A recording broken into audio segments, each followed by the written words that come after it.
Meteorologist Maria Ruiz, I feel like that whole crop situation is happening, nationally across the United States. There's some issues with our crops and the weather, but it's going to warm up here soon. You're talking 70s? Yeah, it's 70s by Friday, and I know I'm really looking forward to it just because I feel like I've been talking about the cold nonstop. Yep. And I want to show you just how low our temperatures got this morning. We actually did get down to 32 degrees, officially making it another freeze across the Metroplex.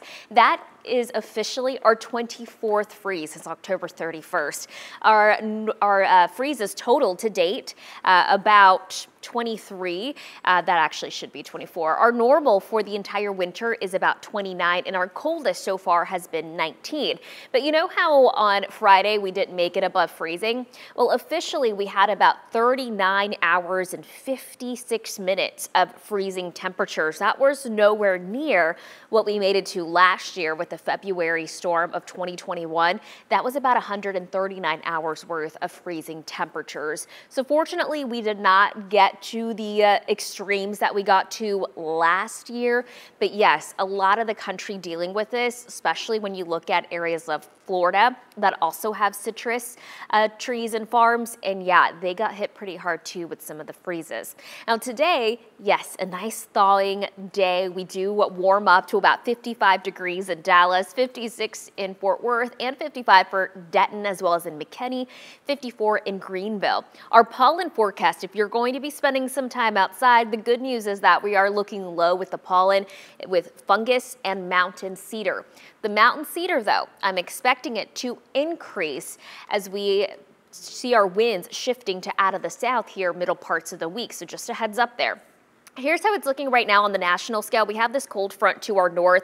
That's what's keeping some of the coldest air of the country bottled up across the Great Lakes. Meanwhile, high pressure keeping us dry, but also allowing for this north wind to filter on in. That's why it feels a little bit cooler anytime that wind kicks up. And today it'll be kicking up out of the north anywhere between 10 to 20 miles per hour. Here's that cold air I was talking about bottled up across the Great Lakes and the Midwest.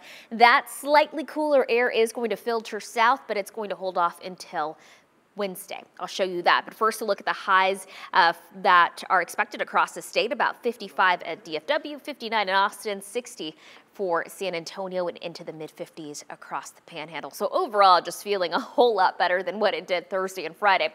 So I told you that that next front that we have, it's actually coming down on Tuesday, late on Tuesday. But we have another front that I'm watching, and this front is going to come in, and you can see it there, this cold air kind of across the Great Lakes right now. That jet stream kind of sinks on down.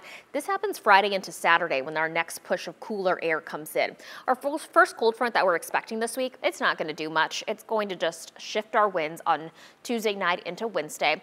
We actually do continue to see a warming trend through Friday, but our second cold front that comes in late Friday, and it's going to sink our temperatures down. But it's not going to be by much. Let me show you. Today, coldest day of the week with a high of 55. We warm into the 60s the remainder of the week. We see a wind shift Tuesday into Wednesday. It doesn't change our temperatures much.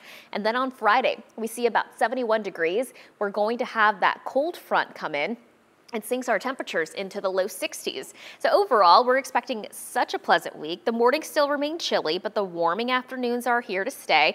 And then we'll have low 60s and sunshine for the weekend, leading up to Valentine's Day, a high of 66. All right, 70 degrees on Friday. I guess I'll bring my patio cushions back outside for those few days. All right.